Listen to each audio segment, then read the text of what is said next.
கர்த்தருடைய பரிசுத்தமான நாமம் மகிமைப்படுவதாக.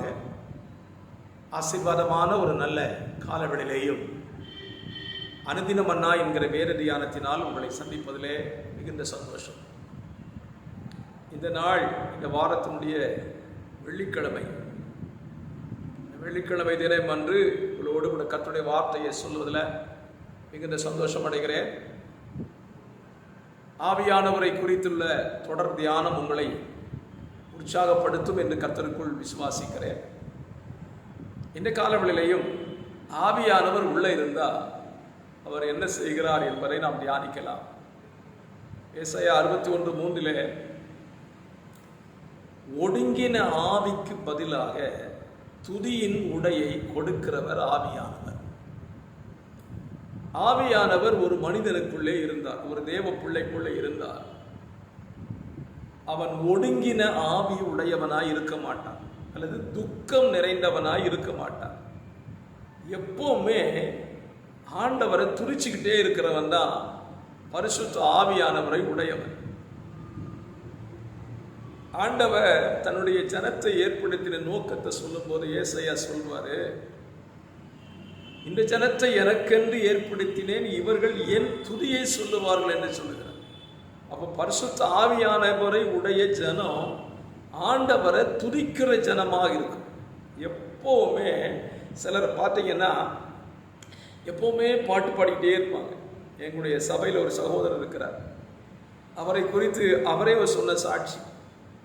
அவர் தன்னுடைய மகனை பள்ளிக்கூடத்துக்கு கொண்டு போய் விடும்போது பாடிக்கிட்டே போவார். ரோட்டில் பார்க்குறாங்களா, என்ன நமக்கு இந்த மனுஷனுக்கு பைத்தியமானு சொல்லுவாங்க. வேலைக்கு போனாலும் பாடிக்கிட்டு இருப்பார், பாத்ரூமில் போனாலும் பாடுவார். அப்புறம் எவ்வளோ சந்தோஷம் பாருங்க. நமக்கு அந்த அனுபவம்லாம் இல்லை. ஆண்டவரை பாடுற அனுபவம் எப்படி கிடைக்கும்? பரிசுத்த ஆவியானவரால் அது கிடைக்கக்கூடிய ஒரு பெரிய பாக்கியம். அல்லேலூயா. இந்த காலவெளியில் உங்களுக்குள்ள ஆவியானவர் இருந்தால் நீங்கள் துதியின் உடையை உடையவர்களாய் இருப்பீர்கள், மாறாக துக்க உடை தரித்து கொண்டிருக்க மாட்டீர்கள். கர்த்தருக்குள்ள எப்பொழுதும் சந்தோஷமாயிருங்கள் என்று பவுல் அடிக்கடி சொல்லுவான். ஏன் அப்படின்னா, நம்ம சந்தோஷமா இருக்கக்கூடாதபடி பிசாசு என்ன செய்கிறான்? நமக்கு நெருக்கடி கொடுத்துக்கிட்டே இருப்பான். இந்த காலவேளையில் ஆவியானுடைய சத்தத்துக்கு நீங்கள் செவி கொடுத்து பாருங்க.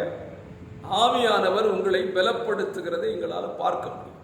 நல்ல துதிங்க, நல்ல துதி பாடல்களை பாடுங்க. சில பாடல்கள்லாம் இருக்கு பாருங்க, ஆண்டவரை துதிக்கிற பாடல்களை பரிசுத்தவான்கள்லாம் ஏற்றி வைத்திருக்கிறார்கள். அந்த பாடல்களெல்லாம் நல்லா கற்றுக்கொண்டு அவரை நீங்கள் பாடி துதிச்சுக்கிட்டே இருந்து பாருங்களேன். அதில் கிடைக்கிற மகிழ்ச்சி வேற எதுலேயுமே கிடைக்காது. ஆமென். நிச்சயமாகவே சொல்கிறேன், நீங்கள் கர்த்தரை துதிக்கிற ஜனமாக நீங்கள் மாறிட்டீங்க வச்சுக்கோங்களேன், உங்களுக்குள்ள அந்த ஆவியின் அபிஷேகத்தை நல்லா நீங்கள் ஃபீல் பண்ண முடியும். நம்ம எல்லாரும் சொல்லுகிற ஒரு மனிதர் தான் தாவீது. தாவீது பாடின பாடல்களுக்கு அளவே இல்லை. துக்கத்தின் பாடலை பாடியிருக்கிறான், சந்தோஷ பாடலை பாடியிருக்கிறான், ஆராதனை பாடலை பாடியிருக்கிறான், கண்ணீரின் பாடலை பாடியிருக்கிறான், பாவாரிக்க பாடலை பாடியிருக்கிறான். எல்லா பாடலையும் தாவீது பாடியிருக்கிறான். நம்ம இன்னைக்கு ஒரு சில குறிப்பிட்ட பாடல்களை தான் பாடுறோம். எல்லா பாடல்களையும் பாடுங்க.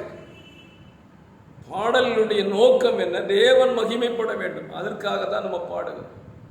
அப்போஸ்தலன் பவுல்கிட்ட கேட்டால் சொல்லுவேன், நான் சிறைச்சாலையிலையும் பாடுவேன்னு சொல்லுவேன். நம்மளெல்லாம் சிறையில் போட்டால் பாடுவோமா? கண்டிப்பாக பாட மாட்டோம். அந்த பவுல் சிறைச்சாலையிலையும் பாடினார்கள், தேவனை துதித்து பாடினார்களாம்.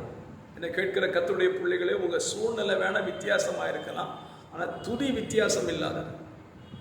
சூழ்நிலைகளின் மத்தியிலேயும் கர்த்தரை நல்ல துதியுங்க, நல்ல ஸ்தோத்திரம் பண்ணுங்க. அது உங்களுக்கு ஆசீர்வாதமாக இருக்கும் என்று நான் சொல்லுவேன்.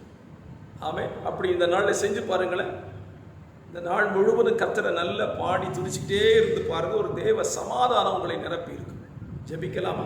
பரிசுத்தம் உள்ள நல்ல பிதாவே, இந்த நல்ல காலவெளியிலேயும் பரிசுத்த ஆவியானவர் இருக்கிற தேவ பிள்ளைகள் எப்பொழுதும் துதியின் உடையை கொண்டிருக்கிறவர்களாக இருக்கட்டும். வார்த்தையை கேட்கிற பிள்ளைகள் அப்படி கர்த்தரை துதிச்சு மகிழுகிறவர்களாக நீங்கள் அவங்களை மாற்றிவிடுங்க. இயேசுவின் நாமத்தில் ஜெபிக்கிறேன் நல்ல பிதாவே. ஆமென். ஆமென். God bless you.